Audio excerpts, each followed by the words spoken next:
Ուզում ես ունենաս երկար տարիների կյանք և բարի օրեր երկրի վրա։ Սրա պատասխանը մեզ տալիս է 5-րդ պատվիրանը, որը որ Աստված տվեց մեզ Մովսեսի միջոցով։ Գիտեք, Աստվածաշունչը մեզ տալիս է 5-րդ պատվիրան, որը որ խոսում է ծնողների մասին։ 5-րդ պատվիրանի մեջ գրված ասում է. «Հարգիր ու պատվիր քո հորդ ու մորդ, որպեսզի ունենաս երկար տարիների կյանք երկրի վրա և բարի օրեր»։ Կուզենամ ես կարդամ Աստվածաշնչից այս տեղը, սիրելիներս, ու հետաքրքիր մի միտք կա, որը որ կուզենամ կիսվել ձեր հետ։ Դա գրված է Ելից 20-րդ գլուխ 12-րդ խոսքի մեջ։ Նայեք ինչ է ասում Աստված 5-րդ պատվիրանի մեջ։ Ասում է. «Պատվիր քո հորը ու քո մորը, որպեսզի քո կյանքի օրերը երկար լինեն այն երկրի վրա, որ քո Տեր Աստվածը տալու է քեզ»։ Ու նայեք էլի Երկրորդ Օրինաց 5:16, էլի ինչ է ասում Աստված ծնող ու որդի փոխհարաբերության մասին, որդի ու ծնող։ Ասում է. «Պատվիր քո հորը ու քո մորը, ինչպես պատվիրել է քեզ քո Տեր Աստվածը, որպեսզի քո օրերը երկար լինեն և քեզ համար բարի լինի այն երկրի վրա, որ քո Տեր Աստվածը տալիս է քեզ»։ Ինչ հետաքրքիր խոսքեր է, չէ՞ գրված։ Ասում է, որ քեզ համար բարի լինի, այսինքն բարի օրեր ունենաս, երկար տարիների կյանք ունենաս երկրի վրա։ Գիտեք, այս պատվիրանը պահելով մենք երկարացնում ենք մեր կյանքը երկրի վրա ու բարի ու լավ օրեր ենք կանչում մեր վրա։ Լսած կլինեք այսպես նա արտահայտություն, որ ասում են երիտասարդ մայրը շատացել է երկրի վրա։ Գիտեք, միգուցե դա պատվիրանը խախտում է, սիրելիներս, դրա պատճառով է երիտասարդ մայրը շատացել երկրի վրա։ Միգուցե այսօր սուտն է շատացել ծնողի նկատմամբ, միգուցե այսօր հարգանքն է կորել ծնողի նկատմամբ, միգուցե այսօր անհարգանքն է շատացել ծնողի նկատմամբ, դրա համար է ժառանգում ենք այն, ինչ որ սերմել ենք։ Սիրելիներս, գիտեք, տեսնում ես վատ օրինակներ, վատ ընտանիքներ, վատ որդիներ, որ ինչպես են շփվում, խոսում իր ծնողների հետ, ինչ ձև են վարվում։ Նույնիսկ նայելուց քեզ այսպես կարելի ասած սիրտդ այսպես սկսում է բերանիցը դուրս ելնել։ Այս կարգի անհանգստություն ու ցավ ես վերապրում, երբ որ նայում ես մարդկանց ինչպես են շփվում իր ծնողների հետ։ Դեռ չմեռած իր ծնողները արդեն թաղում են։ Դեռ չմեռած իր ծնողները արդեն կիսում են ժառանգությունը։ Դեռ չմեռած իր ծնողները արդեն, գիտեք, պատրաստվում են արարողությանը։ Բայց գիտեք ինչն է սրա զզվելին, այն կեղծավորությունը, երբ որ նայում ես մարդկանց կյանքերի մեջ։ Ես չգիտեմ, ես տեսել եմ, եղել եմ այսպես շրջապատների մեջ, որտեղ որ կենացները բարձրացվեց ծնողների մասին, ու իմանալով այս մարդուն, իմանալով իր հարգանք ու իր վարվելաոճ իր ընտանիքի, իր ծնողների նկատմամբ, իմանալով ու երբ որ իր կենացներ են սկսում խոսել, կենացներ են այսպես ամբագորգոր արտահայտվում, ու գիտես կողքից նայելով մտածում ասում ես երևի էս ինչ երեխաներ են, էս ինչ կարգի սիրում է իր ծնողին, բայց իր ծնողի վրա ինքը նույնիսկ ձեռք է բարձրացնում, հայոյում է։ Իհարկե, սպեսների հետ նույնիսկ մի սեղան չարժե նստել, որովհետև դա մեղք է արդեն մասնակից լինելու։ Ու գիտեք, այսպես կողքից նայելով շատերը երևի մի հատ կարծիք կազմեն, ասեն, էս ինչ ծնողապաշտ է։ Իհարկե, պետք չէ լինել ծնողապաշտ, պետք է լինել աստվածապաշտ, բայց ծնողին պետք է սիրել ու հարգել։ Գիտեք, այսօր շատերը վախերն են կորցրել։ Գիտեք, ես Աստվածաշնչից ուզում եմ մի 2-3 օրինակ բերել, միգուցե ինձ կլսես, միգուցե դու հենց այն մեկն ես,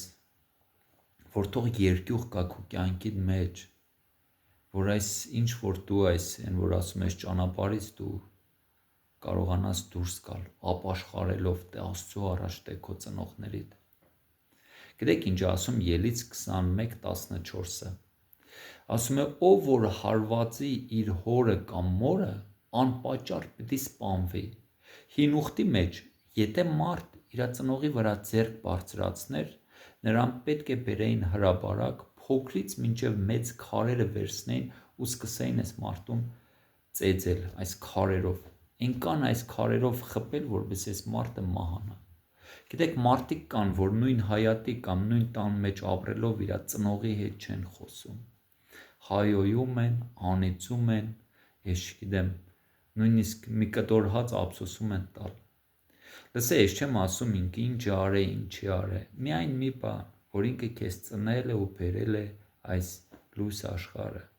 դա բավական է, որ դու նրան հարգես ու պատվես։ Ու գիտեք 17-րդ խոսքի մեջ նույնպես նայեք ինչ է ասում Ելիցի, ասում է ով որ իր հորը կամ մորը անիծի, նա անպատճառ պիտի սպանվի։ Ռուսերեն թարգմանության մեջ գրված ասում ով որ հայոյի։ Գիտեք մարդիկ կանեն, որ ասում են լրիվ վախերն են կորցրել։ Իրաց հորը կարող է հայոյեն, իրաց մորը կարող են հայոյեն, կամ հոր մոտ կարող է այսպես հայոյանքով խոսալ, յանի իրա կնս լավ տղեկ են, անոնց կյանքի տղա են, էլի, հոր հետ ընկերություն են անում։ Լսեք, ուր մնաց հարգանք, ուր մնաց երկյուղը, ամոթ չեք անում։ Ես չեմ ասում, Աստվածաշունչն է ասում ամոթ չեք անում։ Հին ուխտով որ ապրեիք, դուք հիմա արդեն պետք է մեռնեիք, պրոստը բախտերդ բերել է, որ նոր ուխտի մեջ կծնվե։ Նայեք ինչ ասում Առակացը 23:12, ասում է լսիր քո հորը, որ քեզ ծնել է, եւ մի անարգիր քո մորը, երբ ծերանա։ Հետաքրքիր է, չէ՞։ Ասում է մի անհարգիր, երբ որ նա ծերանա։ Գիտեք, այսօր երբ որ նայում ես էլի նույնպես մարդկանց ակամայից հայտնվում ես այսպես նա տեղեր, ինչ ձև են շփվում իրաց մայրերի հետ, ասում են ցնդվել էլ, խելք չկա գլուխը, գերեզմաններ են արդեն պատրաստում մանրից։ Լսեք, ամոթ չեք անում, իրականում լուրջ եմ ասում, Աստվածաշունչն ասում է ամոթ չեք անում,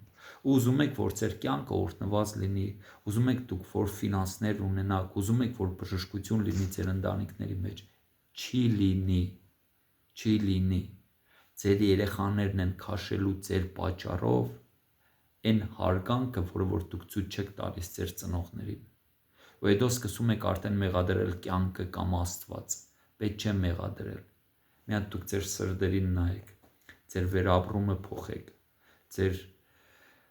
սրտի դիրքը փոխեք ձեր ծնողների նկատմամբ, նայեք, պատվիրանները 10-ը, 1-ից մինչև 5-ը մարդ ու Աստված փոխհարաբերությունը, 6-ից մինչև 10-ը մարդ ու մարդ։ Գիտեք, Աստված 5-րդ պատվիրանը դրել է այս աստվածային պատվիրանի մեջ։ Կարծես ծնողիդ հարգելով, սիրելով, դու աստվածային պատվիրան ես կատարում, դու Աստծուն ես հարգում ու պատվում։ Ու գիտեք, մի հատ բան էլ եմ ուզում ասեմ, դու շատ վատ օրինակ ես ցույց տալիս քո երեխաներին, երբ որ դու մեծացար, ծերացար, եթե ծերացար իհարկե։ Այն ինչ որ դու ես արել, նույնը կանեն քո գլուխը։ Զգուշացիր ու վախեցիր։ Որովհետև մի օր բոլորս է մահանալու ենք։ Ու ես ձեզ ասեմ, սիրելիներս,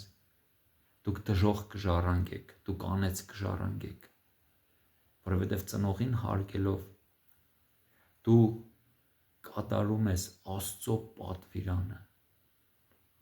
Գիտեք, անտարբերության մեջ պետք չէ մնալ, այս անտարբերությունը սպանում է մարդուն։ Մի հետաքրքիր առակ կա, այս առակի ուզում եմ պատմել ու սրանով եզրափակել, այս իմ միտքս։ Մի մարդ ելնում թագարտ է տնում իր տան մեջ, որպեսզի մգին բռնե։ Մուգը տեսնում է, որ այս տանտերը թագարտ է դրել, միանգամից վազելով դուրս է ելնում, հավին է գտնում ակլորին ու ասում է ակլոր, ասում է տունը տանտերը թագարտ է դրել, մի բան արա։ Ասում է ինչ անեմ, ասում է դու մտածե, ես դուրս եմ ձեզ համար։ Վազելով գնում է, ասում է գարին է տեսնում, ասում է գար, ասում է տանտերը տունը թագարտ է դրել, ասում է դու մտածե, ես ինչ անեմ, ես սաղ օրը դաշտերն եմ, հետո երկունը կոմ եմ գալիս։ Տենում է, որ գարիցը օգուտ չկա, վազում է ցլի մոտ, ասում է ցուլ, ասում է տանտերը տունը թագարտ է դրել, օգնիր ինձ։ Ասում է դու մտածե, դու ես տան մեջ, ես ինչ անեմ, ես ինձ համար իմ դաշտերս, իմ գոմս։ Ու հետաքրքիր է, այս մուգը, երբ որ պաշտպանություն ու օգնություն չի գտնում ոչ մեկից համակերպվելով, Անցնում է մի 2 օր, ու այս թակարդի մեջ գնում է մի թույնավոր օձ, բռնվում է։ Ու երբ որ այս մարդը գնում է, որպեսզի այս օձին հանե թակարդից, մտածելով, որ սատկած է արդեն այս օձը, հետաքրքիր է, երբ որ այս օձը կծում է նրան, որովհետև դեռ ինքը սատկած չի լինում, ու թույնավոր օձ է լինում։ Ու մի անգամի շտապօգնություն են կանչում, էս են անում են։ Շտապօգնությունը գալիս, ասում է, լսեք, ասում է, իրան պետք է սնունդ, այսինքն պետք է իրան լավ բուլյոն։ Մի անգամից ինչ է պետք անել, են ակլորի վիզն են կտրում, մի հատ լավ կերակուր են պատրաստում, որպեսզի սնունդ լինի, որ կարողանա ինքը վերականգնվի, ու ոչ մի օգուտ էլի չկա, անցնում է մի քանի ժամանակ, գնում են քահանային են, դիմում է իրաց գյուղի մեջ, ասում են քահանա, ասում են արի օգնիր մեզ, ասում է սենց էս մարդուն օձը կծել է, ինչ պետք է անել։ Գալիս է, ասում է, գիտեք ինչ կա, պետք է մի հատ մադաղ անել։ Իհարկե դա մի քիչ արագ է, խնդրում եմ որպես արագի տեսքով ընդունեք այս պատմությունը, ասում է պետք է մատաղ անել։ Դե ասում է ինչ անենք, մի անգամից այն գարին են մորտում, որին որ մուգը դիմել էր օգնության համար, գարի վիզն են կտրում, մատաղ են անում ու ոչ մի օգուտ չկա, անցնում է մի քանի օր ու այս տանտերը մահանում է։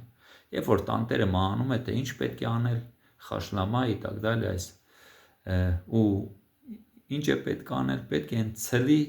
վիզը կտրել։ Ու հետաքրքիր է, դու այս ցուլին մորտում են ու դնում են սեղանի վրա։ Ակլորը սատկավ, կարը սատկավ, ցուլը սատկավ, տանտերը մեռավ, բայց հետաքրքիր է, որ այն մուգը կենտանի мնաց։ Սիրելիներս, եթե դու մտածում ես, որ քեզ չի հասնելու, դու այն որ ռուսը մի հատ լավ խոսք ունի, ты заблуждаешься, брат, դու մոլորության մեջ ես, որտեղ մի օր էլ հենց այն նույն խնդիրը քո դուրդ կթայի, այնպես որ անտարբեր մի եղի։ Եթե հայոյել ես ծնողիդ, ես չգիտեմ, ձեռս բարձրացե, ապաշխար է, իրականում ապաշխար է, որ ունենաս երկար տարիների կյանք եւ լավ օրեր երկրի վրա։ Աստված քեզ թող շատ օրհնի։ Կարդա Աստվածաշունչ, վախեցիր Աստծուց ու սիրիր Աստծուն ու հարգիր Աստծուն։ Նույնպես քո ծնողներին հարգիր, սիրիր ու պատվիր։ Աստված քեզ շատ օրհնի։